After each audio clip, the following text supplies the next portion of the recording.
Hello, listeners, and welcome to the Downright Upright Show, the place to go to hear out loud and proud what Minnesotans are thinking. And I am your host, Philip Anthony. I am so happy that you've chosen to join us today, and I hope you're all doing fantabulous. And fantabulous means fantastic and fabulous, put together twice as nice. And my listeners know that word, so you can use it. You can steal it from me if you want. My special guest today is DFL Senate District 52 Chair, Lisa Nemer Noah. Hello, Lisa, and Hi. Welcome to the Downright Upright Show. Thank you so much for having me. This is amazing to have you because we've been trying to get together for a while here. Yeah, and you it's were been a busy year. Yeah, it's been a busy time, and then it was the COVID, period, and finally you're here. So thank you again for spending time with us. Before we talk about your career and all your accomplishments as DFL Senate District 52 Chair. That's a mouthful, by the way. Mm-hmm. Can you tell the listeners about where you were born, raised, went to school, and anything else you would like to share? Sure. I was born in Minneapolis, and my father died when I was 8 months old. And my mother took us to South Dakota to live with her parents for about a year, where she became a school librarian. And then we came back here, and I grew up in Crystal, Minnesota, with my mom. And she was very active in DFL politics, so she would drag me to all kinds of different meetings and events. So I think in that way, I've never really felt like an outsider in the party. I just kind of grew up as a DFLer. It was very natural. She had George McGovern as her mentor back in college. Wow, so yeah. if your viewers or listeners are of a certain age, they'll know who George McGovern is. I sure do. He didn't do very well, from what I remember. No, but he was still a great Democrat. Yes, he was. Yeah, and so he was an influence on her. So anyway, I grew up going to DFL things with her, and then I went to college at Hamline University. Mm-hmm. And there I met my husband, David Noah, because we started up the College Democrats together. So that's how we met, and then we got married shortly after college and moved to Eagan, and have 2 kids that are grown now. And so it was kind of when the kids left the nest that I started getting more actively involved in politics again. Mm-hmm. And that is when I ended up running for vice chair in Senate District 51 at the time. Mm-hmm. John Wells was the chair, and you have to have gender balance in the DFL between chair and vice chair. So he needed a non-male to run for vice chair. So I did it because no one else wanted to, and I never really saw myself becoming chair in the future. But then the more I got into it, I liked it more. I learned a lot more. What's the difference between a vice chair and a chair? Do they pretty much have the same? It's kind of like president and vice president, right? Oh, okay. So I kind of just backed him up. But then as I learned more and saw that I could be successful as chair than when John didn't run again for chair than I did in 2018. Do you do more public speaking as chair rather than vice chair? A little bit. I mean, you have to lead all the meetings, and then when we have fundraisers and events and our convention, you do stand up in front of a group and speak. Mm-hmm. But it's more about organizing the Senate District and the direction and the goals and the things you take on as a Senate district that the chair leads, and then the vice chair, of course, just supports that effort. Oh, okay. And later in the show, we'll talk about some events. Yes, right? yes. We always have things going on. I call it, you said it was a mouthful, I call it DFL 52. That's what I call our Senate district. So it's not so much. I love living in this district. It's such nice, everybody's so kind and so sweet. By the way, can you explain to the listeners what part of the Twin Cities Senate District yes. 52 encompasses? Yes, it is almost all of Eagan. It is the northern part of Burnsville. It's almost all of Mendota Heights, and then it's the city of Mendota. So it's really crazy how the Senate districts get drawn. With the redistricting that happened, before Senate District 51 was missing the very top of Eagan.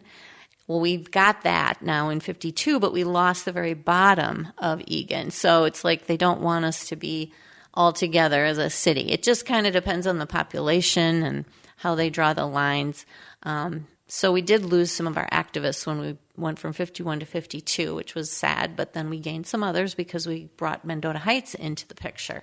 So they hadn't been part of 51 before. So how many different representatives are in District 52? So each Senate district has 2 representatives and 1 senator. And it's drawn so by population so that we're all fairly represented. You know, if you hear how they talk about nationally, like the smaller states have 2 senators and the huge states have 2 senators. So really, you're overrepresented when you live in a small state and you're underrepresented in a big state. Mm-hmm. Well, we fixed that in Minnesota by redrawing the Senate districts every 10 years so that they're equal population. So everybody has one senator. So our votes are kind of all equalized that way. Isn't that amazing? Because if you think about it, and I always say this, and I'm sure you know this, but I'm going to ask you anyway. If you think about Wyoming and you think about California, Wyoming is maybe 1/20th of the population. I don't know. I'm guessing, but it's much smaller. I mean, California's in the millions and millions. I think they have 40 million, and I don't even think Wyoming has 1 million people. Not even, yeah. So, but yet, guess what? In the Senate, they have 2 senators, and California has 2 senators. Right. So how could we say that's fair?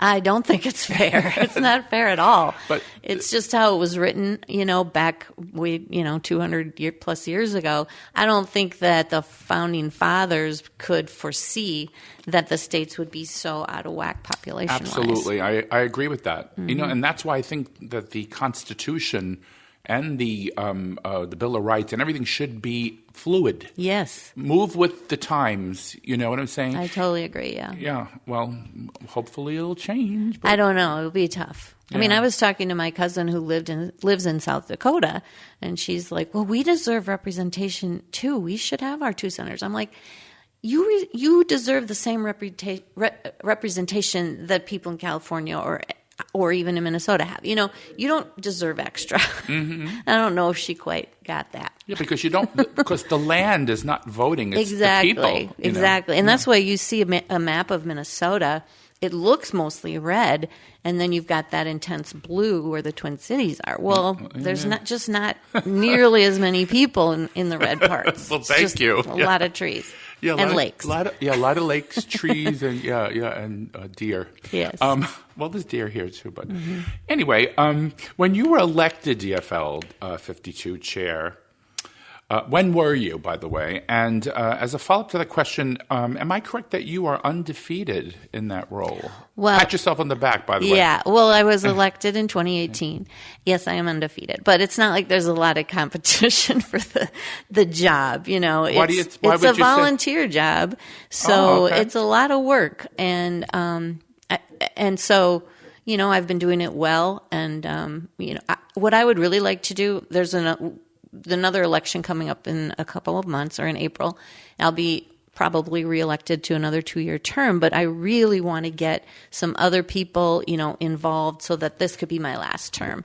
Because I think 7 years is probably plenty for any one person to do this job.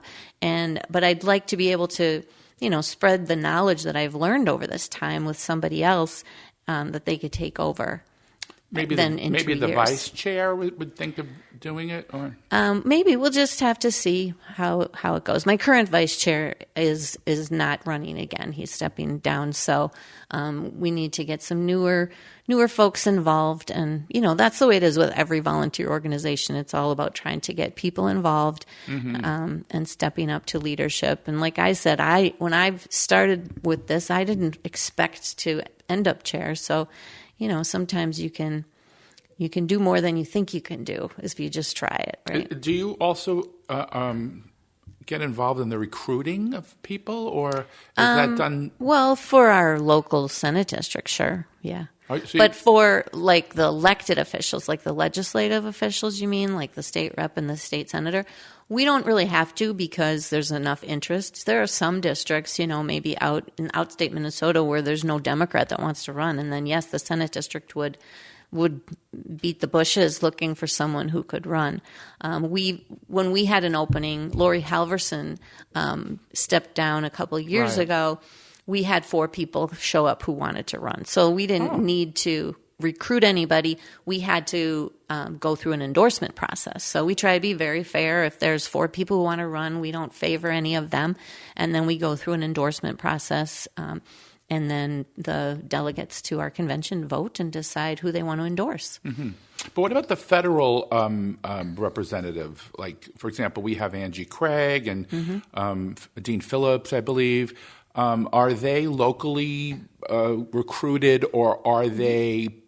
Does the big umbrella DFL Democratic Party get involved in choosing those candidates? So, like, our local Senate district feeds into the state DFL, where Ken Martin is the chair. So certainly if there's a congressional opening, because there's only 8 in the whole state, Ken Martin would get involved with helping to recruit somebody. Angie Craig actually started as a precinct chair in Senate District 51. So I met her long before she was a congresswoman or trying to be one. And she's doing a great job, by the way. She's doing a great job. And to just see how she's matured and grown through this time as a candidate and now a congresswoman is so impressive. She's such an impressive person. Wonderful person. And I actually met Dean Phillips at a Pride event. He's hilarious. He's such a nice guy.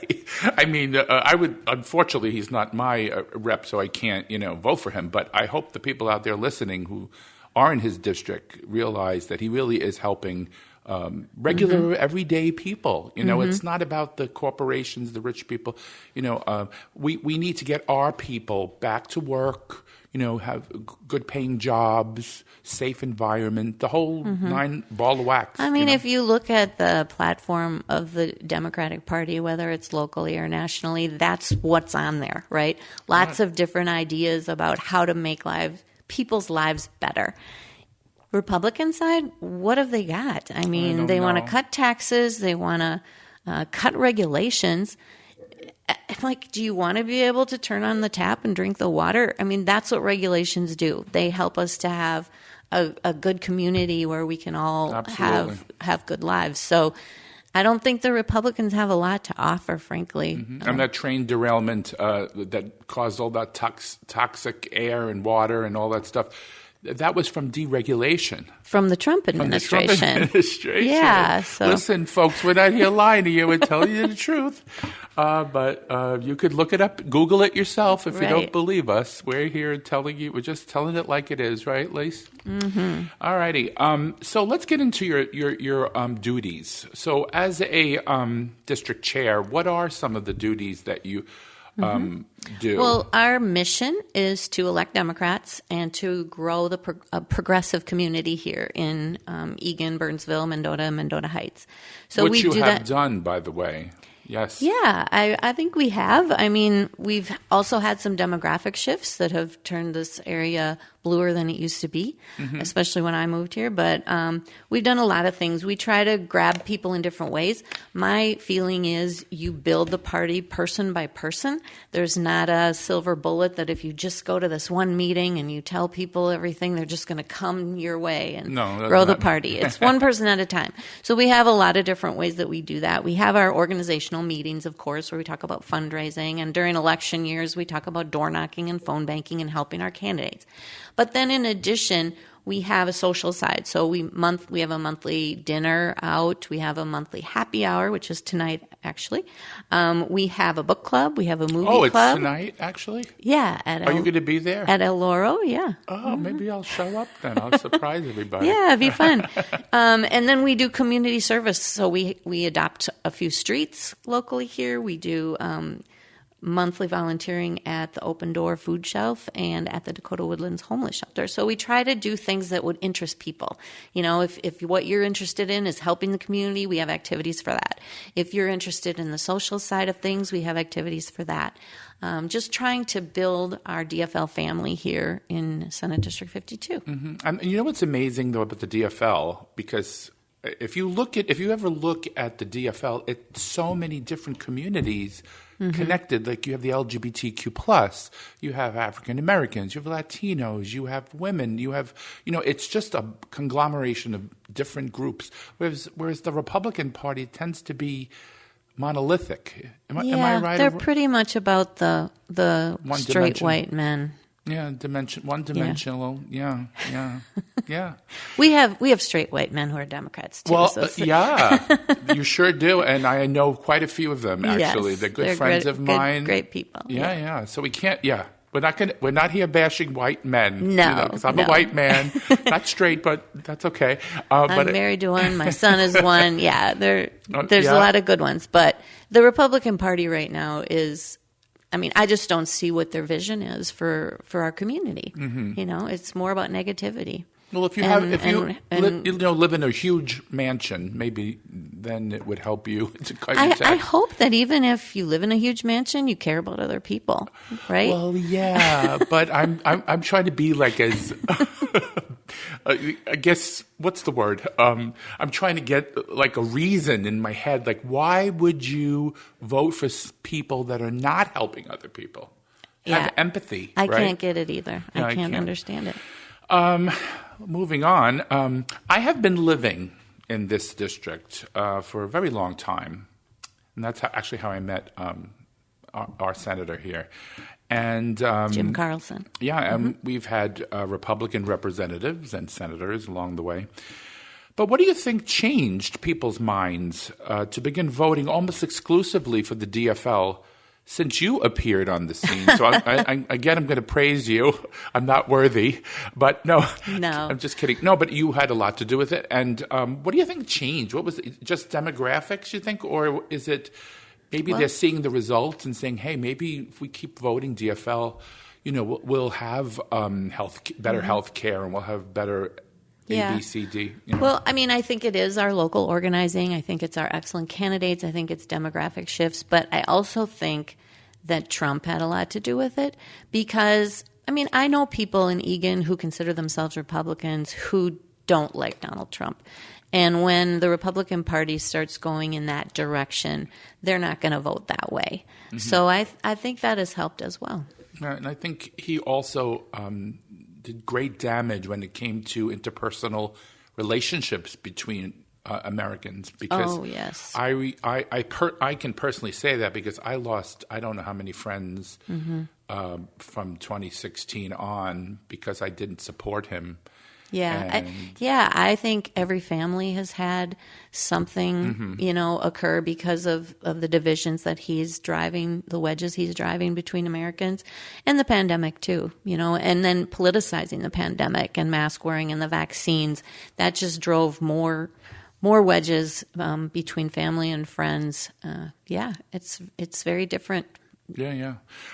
So I know you're not a legislator.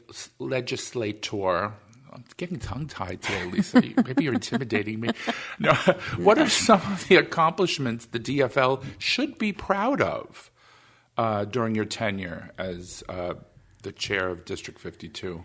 Well, I know that we have a trifecta now where we have the House, Senate, and the governor, and we're going to get a lot of great things done because I remember when we had one before. I don't remember quite the years that it was, but I bought this T-shirt at the state fair that said all the accomplishments. There were like a dozen accomplishments on the T-shirt of what the trifecta did before.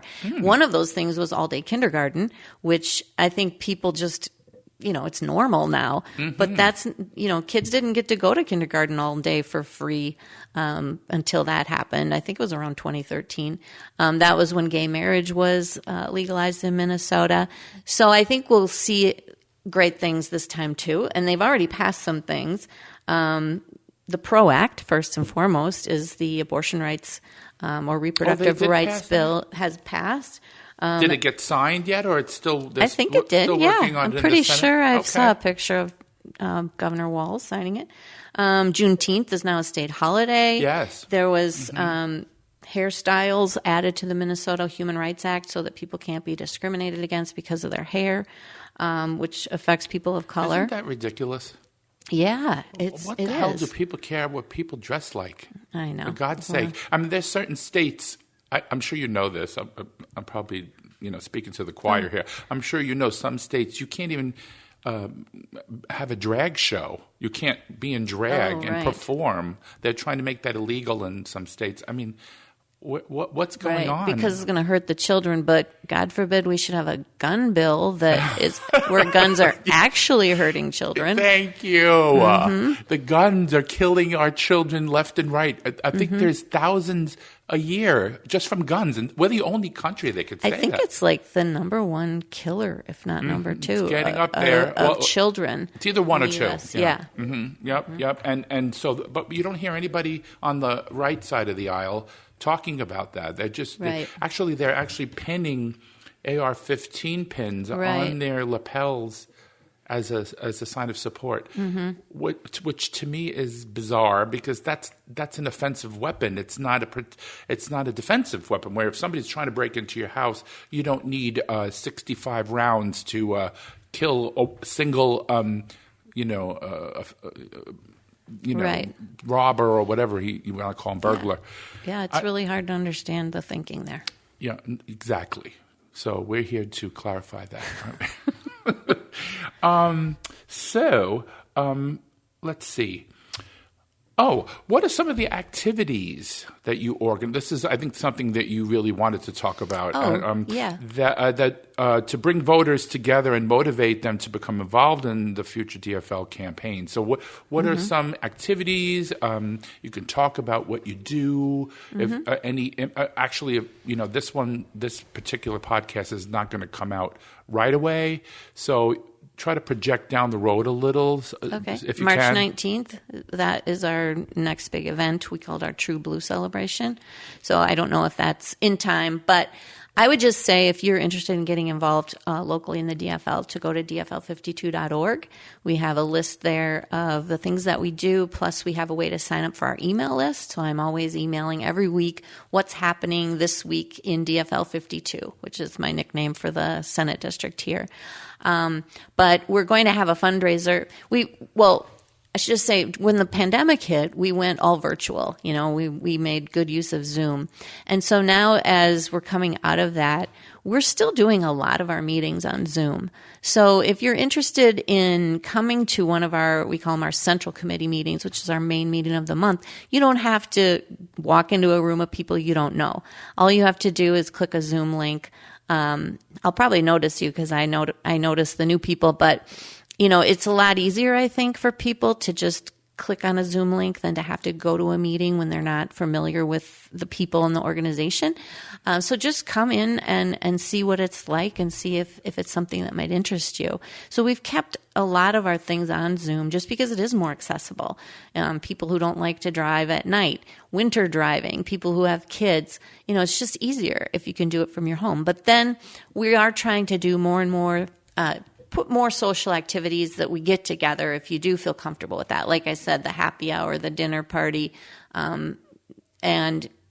and so like our fundraiser, our True Blue event is going to be in person. It's a chance for us to come together in person and socialize. Mm-hmm. And part of that's going to be a recording of the DFL Debrief, which is a podcast that I really love. It's hosted by Ken Martin and who's the chair of the Minnesota DFL, and two of the people who work at the DFL. And I think it's funny. It's a really good take on local politics here in Minnesota. So wow. I listen every week to that, and it's only about 25, 30 minutes, maybe a little bit longer. So it doesn't take a lot of time and gets you caught up on local politics. They're going to come and record it at our fundraiser, our True Blue event. So that's kind of fun. And so I get to be on that. They have a little segment they call You Betcha OGs. And that's like the You Betcha is something good that happened that week, and the OGs is something that you didn't like that happened that week. So I'm going to be a guest on that segment and come up with something. And how often is that podcast? I think it's weekly, or at least almost weekly. Okay. Yeah. Mine is, I try to do 2 to 3 a month, as time permits, with my schedule and everything else. It's kind of how theirs is too, but it's almost weekly. But yeah, it's called the DFL Debrief. By the way, speaking of the different districts, Does 52 ever have events with another district, maybe, next door? Or do you ever get like multi-district events? We're not as good at that as maybe we could be. There is, so our Senate district is also part of CD2. You mentioned Angie Craig. Mm-hmm. She's the representative for Congressional District 2.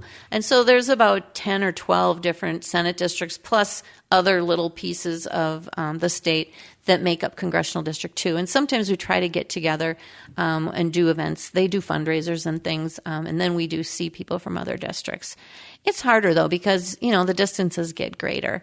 Yeah. And I think the great thing I love about the local Senate district level is you're really hanging out with your neighbors.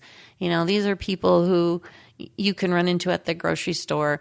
This is really your local neighborhood. And so it is truly grassroots politics that we do. And, when we go door knocking, people are always hesitant to go door knocking. But actually, this last election cycle, I had a great experience. Me too. Did you? Good. The way we've started doing it in our district is we go in pairs.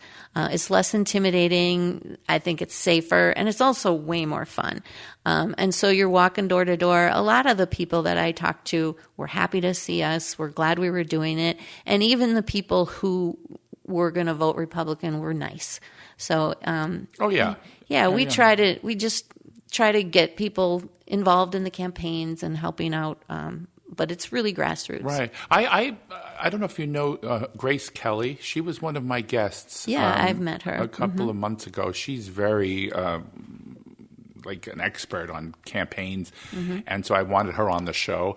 And she said, which shocked me, that she thinks, even if someone is not a Democrat or leans to the left, you should knock on the door and get some rapport going and talk about them as a friend, between two people and understand. Well, I guess, going, having childcare would be nice. Wouldn't it be nice so you can go to work and then, you can have your child be taken care of? Wouldn't that be a nice? And then she kind of works that in the conversation. And she said it really works out for her. So, yeah, I think ideally, but a lot of times you're constrained by time and resources of volunteers. So a lot of what we focus on is turnout, making sure that the people who are probably going to vote for the Democrats turn out.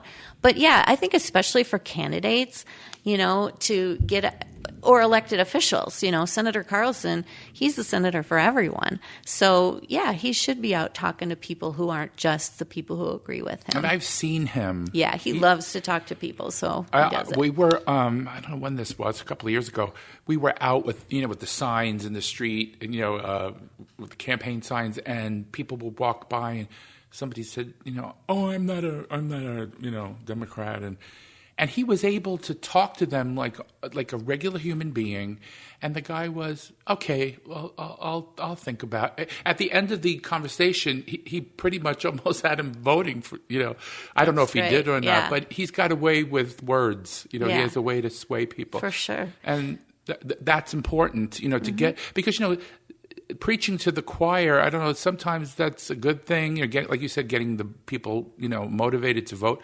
But at the same time, you do want to, try to etch out some other votes. The more the merrier. Yeah, and we're very polarized. But sometimes people who think they're on the other side maybe have never met, an elected Democrat. And so when they talk to them and learn more, it could be convincing. It could be persuading them. Yeah. But when you think about the number of doors, though, Eagan alone is 60,000 people. And then you add on the rest of our district, that's a lot of doors. There's a lot of people who live here. So time is definitely a constraint there. Yeah, that's volunteers. True. I agree with that. Mm-hmm. But if we started getting more people, so if people are listening now and they just go out and do some door knocking, we could probably get some Republicans to switch over. Yeah. And there's a lot of ways to do it. Like I do think lawn signs make a difference. Not when they're on the corner on an intersection where it's just a farm of signs. Yeah, Grace Kelly talked about that too. Yeah. But when it's in your own yard, I noticed, I put up signs, of course.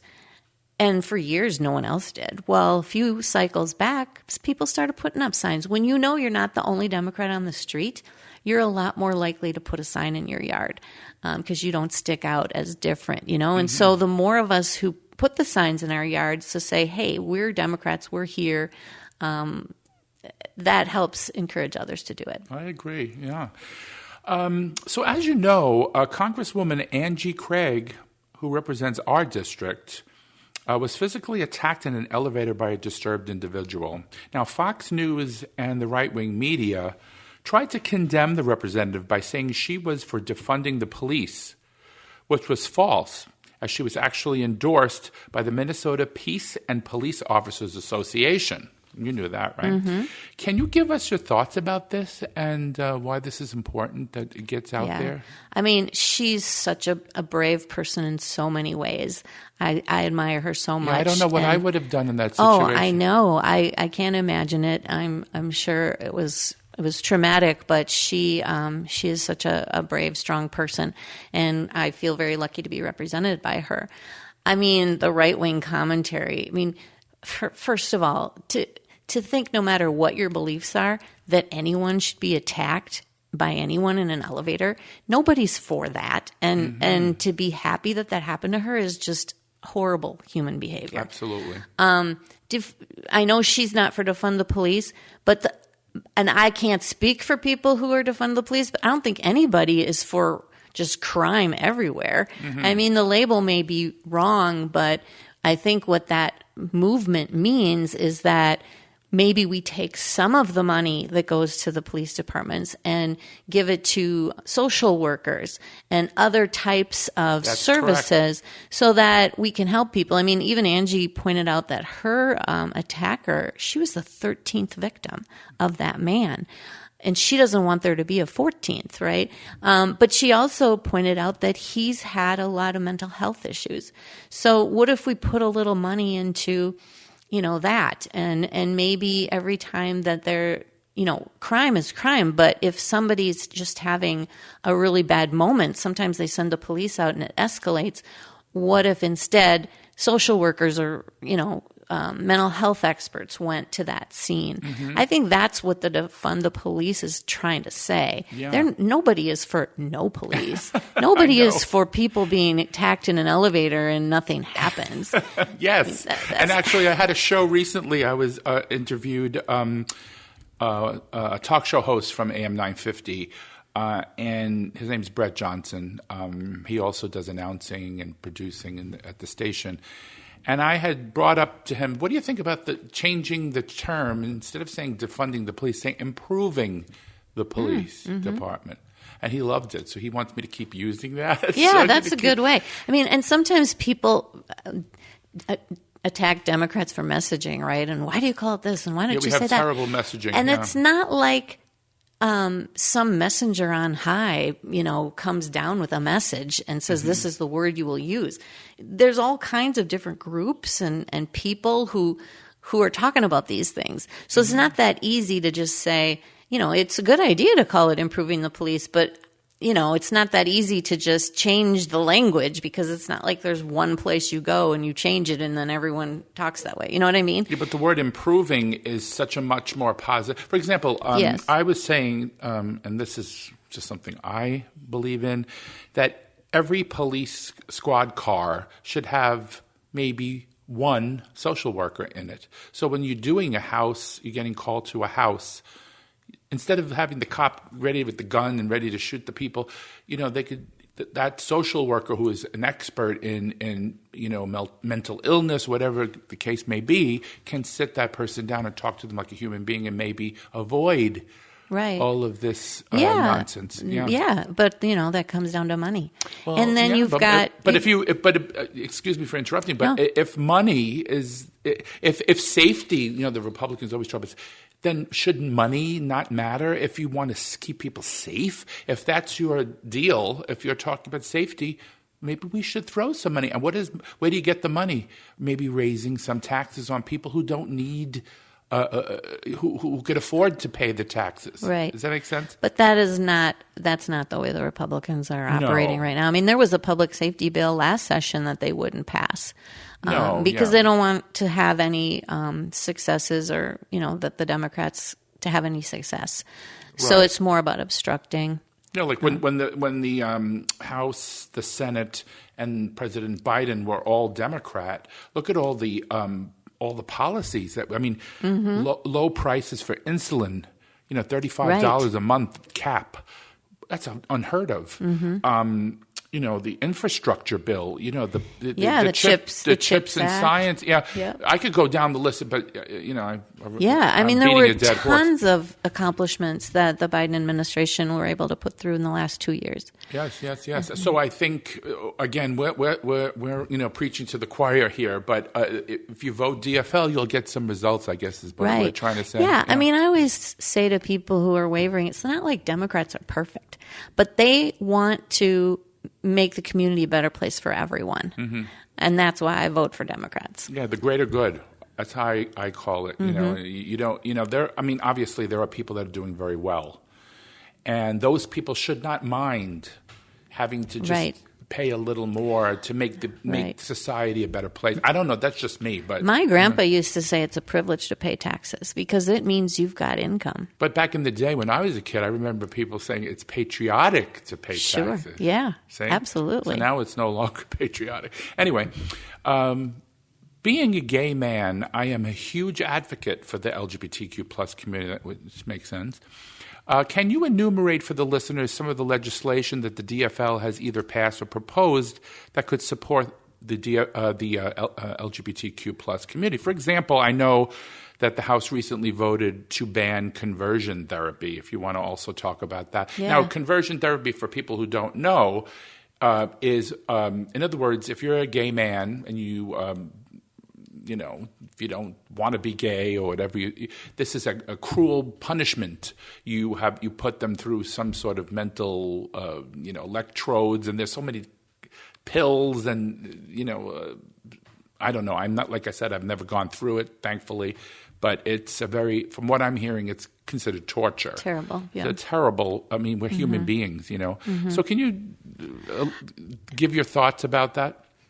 Well, I mean, of course I'm against that. That's ridiculous. Mm-hmm. I think if straight people think that gay people are choosing it, they should think about whether they could change. You know what I mean? Like, what if they were being put through conversion therapy because they were straight? It wouldn't work, right? Mm-hmm. It's not. You are who you are. Exactly. Yeah. I think empathy. We all need to put ourselves in other people's shoes and think about things that way. So I definitely would support that. I'm not an expert on the legislation. I'm not sure where it's at, if maybe it's in the Senate. I know Senate committees take longer. The House tends to move a little faster, it seems like. Mm-hmm. But I would guess that would get through. Of course, the whole transgender issue is being used by the right now to drive wedges amongst people. And I'm not sure if the Minnesota legislature has any bills about that. Well, hopefully they will, or they are about to do something about it. Because you know what? As a gay man, I'm not a trans person. But again, it's all about empathy. Right. Because I can remember going through what I went through, the coming out process. It's very painful. And I went through it in the 70s. This is 2023. I mean, it was a different time, and you're a little younger than me, but it was much. My uncle was actually he passed away from AIDS.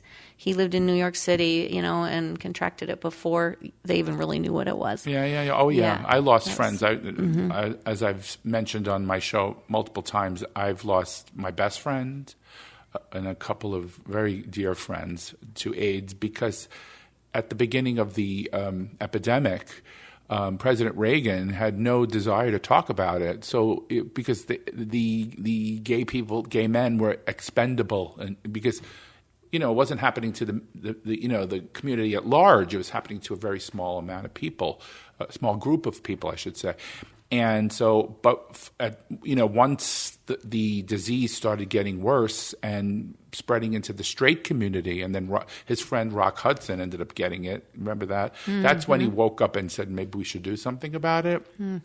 So, so I think conversion therapy, maybe legislation on protections for hate crimes against trans people, because especially trans women of color. There was just that attack in Minneapolis on that woman, trans woman. Yeah. So, we need to protect everybody. Mm-hmm.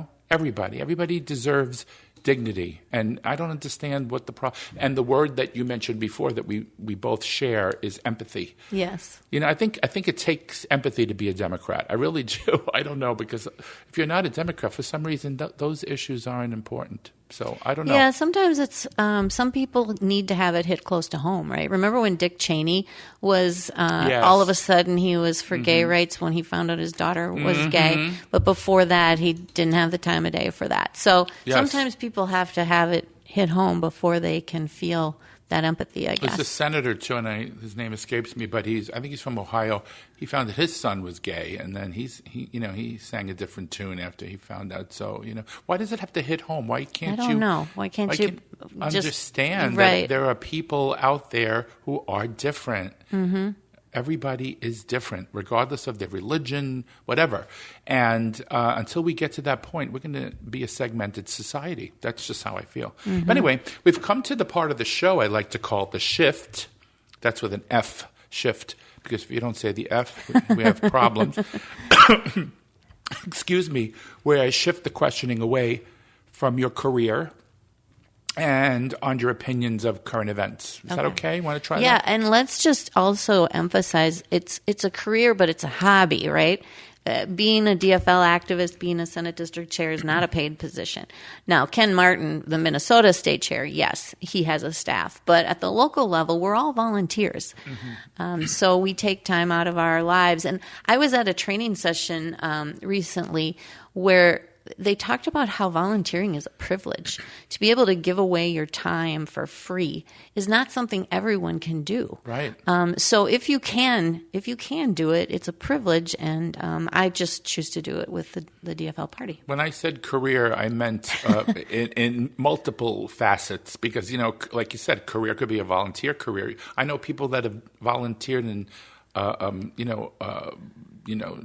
nursing care homes and things like that, and they don't get paid. They do it because they feel that's their duty as a person to care for the elderly, things like that.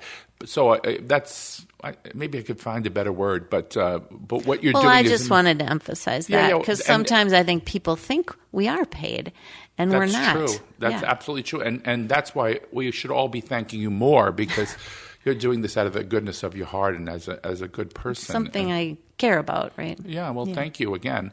So as of the taping of this show, we have learned that Governor Walz signed into law a measure restoring the right to vote to felons. Did you hear that? Yes. Who have served out their prison or jail sentences. In your opinion, what is the significance of this law?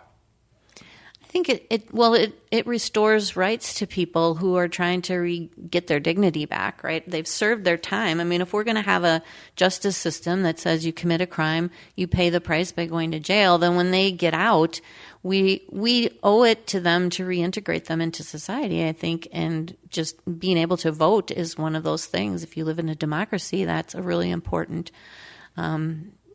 privilege and part of your job is living in a democratic society. So I think it was just to give them respect and their dignity back. Well, they served out their terms. Right. They paid their penance. They did, what they needed to do.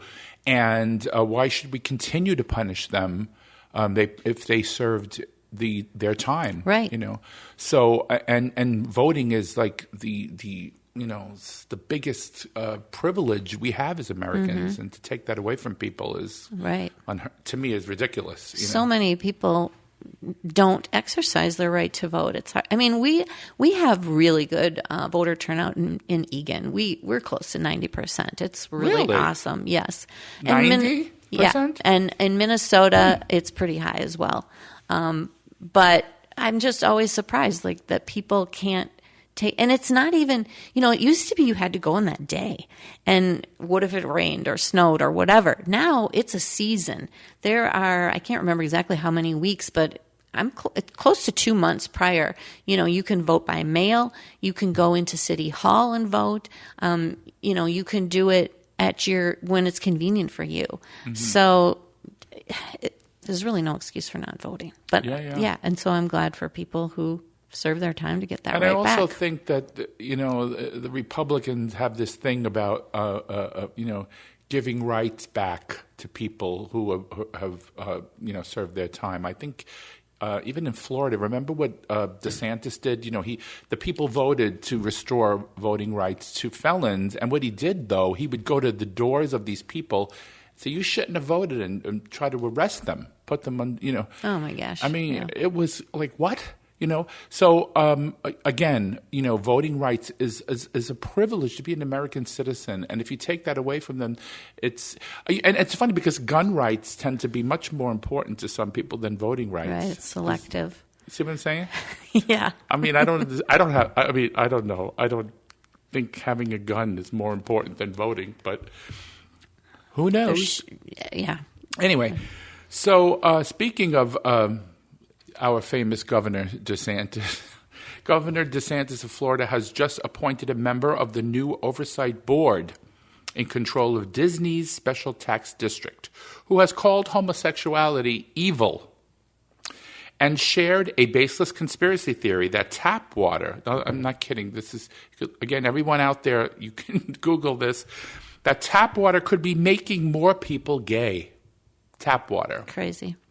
What are your thoughts about this? I know what you're going to say, but I mean, it's surprising how people will believe things that, like, if they just thought common sense, they would realize that can't be true, right? But where do they get tap water from? Like, where did that come from? I have no idea.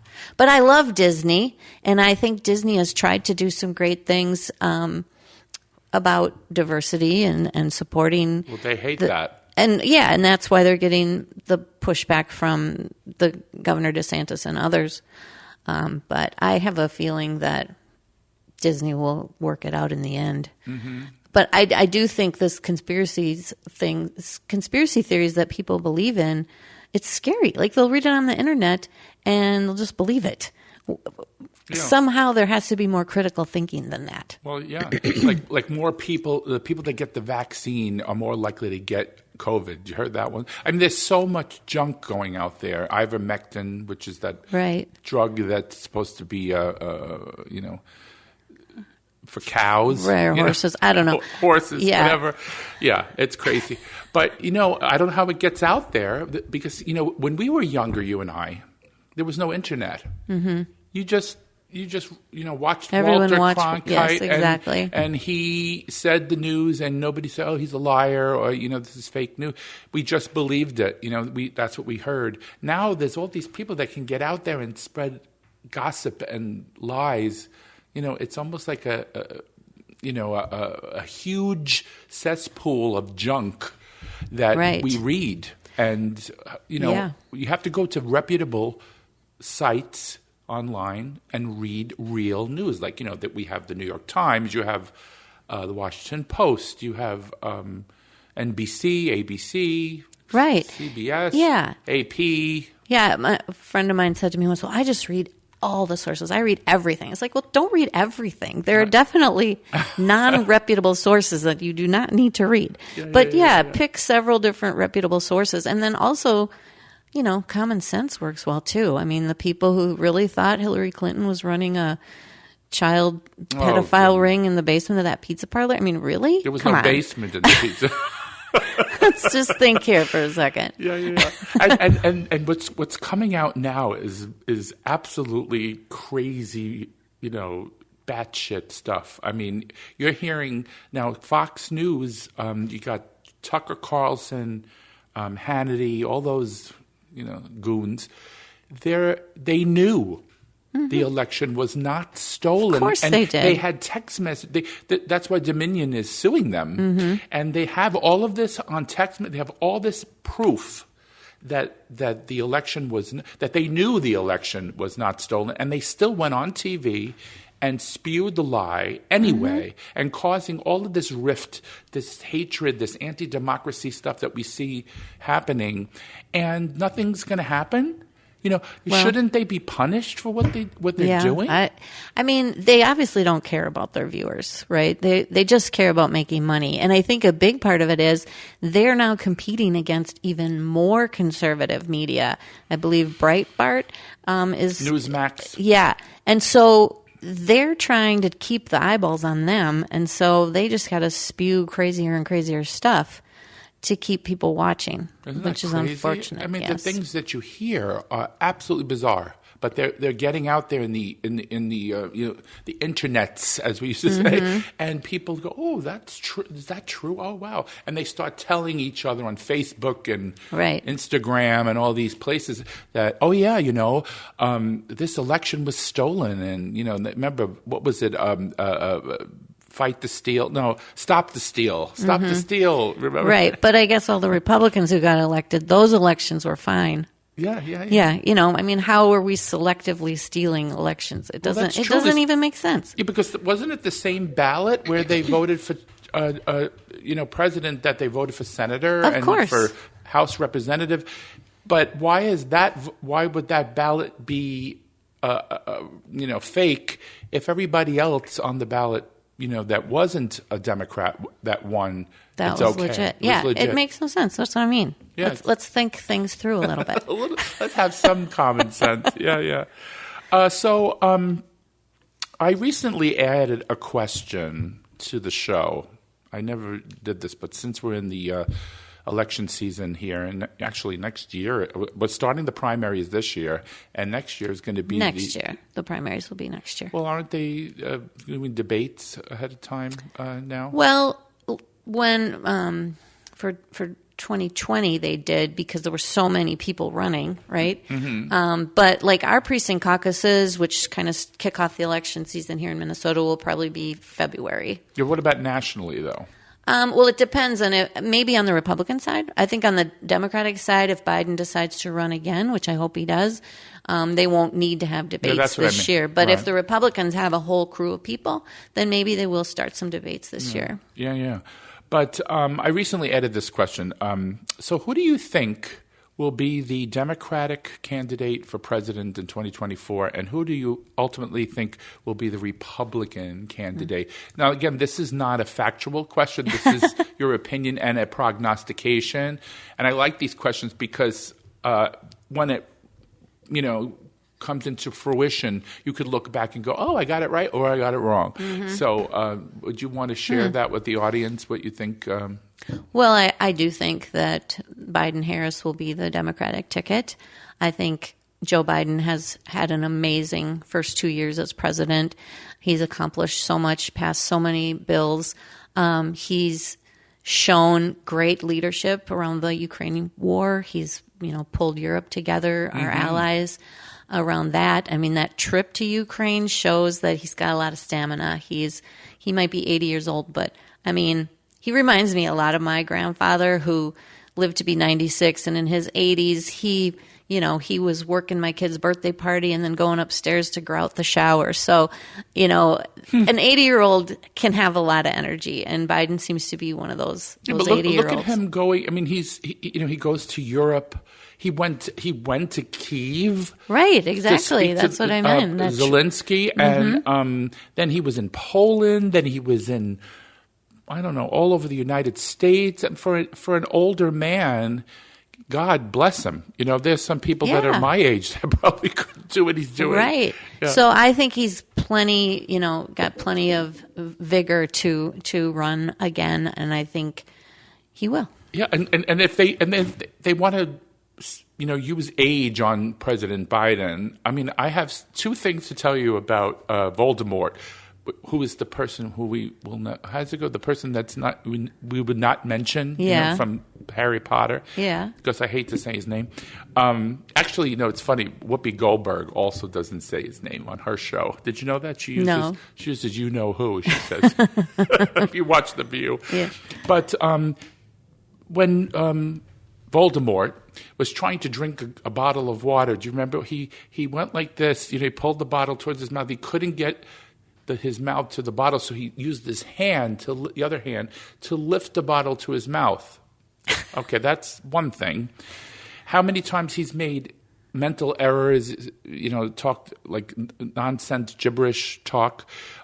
He was walking up a ramp or down a ramp, and he had to have an escort to get him down the ramp because he couldn't walk by himself. So there's a lot of. I mean, if you want to play that game, which I don't like to do, I don't like to make fun of people's. I don't like him at any age. Let's just put it that way. I think there's a lot of. He's this person that we're not naming, Donald Trump. We're talking about here. Oh. I think he is. Like every vile human characteristic put into together. One person. Yeah, absolutely. Thank you. Mm-hmm. It's funny. You read my mind because I always said that. If you can think of anything bad about a person, that's Donald Trump. He's got them all. Greed, vileness. The way he speaks to people, lying, deceiving, cheating. I mean, narcissistic. Every single. Of the 10 deadly sins, yes. He encompasses that as one person. But anyway, and what about the Republican side? Well, I don't know. It looks like Trump at this point. Really? But maybe DeSantis. I don't know. I can't imagine anyone else coming out of the wings and doing it. I did read something this morning about a third-party candidate that there's an organization raising money for that, which would be bad news for Democrats. So I don't want that to happen. So, well, there's going to be a libertarian candidate, which is always in there anyway, and then maybe even what do they call that? The Green Party candidate, right? But they usually don't have enough money to make too much of a splash. Right. We hope not. Right. Yeah. But so before we close the show, you can believe we're at the end. See how fast we could this just goes? Talk for hours. I know. I love you. You're great. Before we close the show today, is there a particular political story or anything you would like to share with the audience before we say ciao for now? I just think if you're looking for a way to get active politically, just check out DFL52.org and just start participating. Mm-hmm. I always just, people say, well, how do I get involved? Well, just show up. Keep showing up. Mm-hmm. Show up this week, show up next week. That's how you get involved. And before you know it, you could be Senate District Chair. So it's a lot of fun. It's very rewarding. To me, if I have extra time, there's not a better way for me to use it than to help get Democrats elected. So so DFL52.org. Now, if the listeners are not in 52, if they're in like 58 or whatever, I don't know what numbers are. Does it still go DFL58.org? Not necessarily. So then you should go to DFL.org, just the state party website, and then you can look up like who your chair is and how you can get involved. So. Okay, so and that would be just DFL what? DFL.org. .org. Mm-hmm. Okay, so it's simple. Right? Very simple. And there's probably a search engine there where you can type in your district and it'll come. There definitely is. Yeah. Okay, good. Well, oh my God, Lisa, you are amazing. Oh, thank you. And so are you. This is great. Yeah, and hope you can come back to the Downright Upright Show in the near future because we have a campaign coming up. And absolutely. I'm sure there's stuff you want to share with the listeners about our candidates because we don't have them yet. We don't know who they're going to be. Well, we have our current, like here in 52, we have Senator Carlson, and then we have our state representatives, Liz Ryer on the A side and Ruth Richardson on the B side.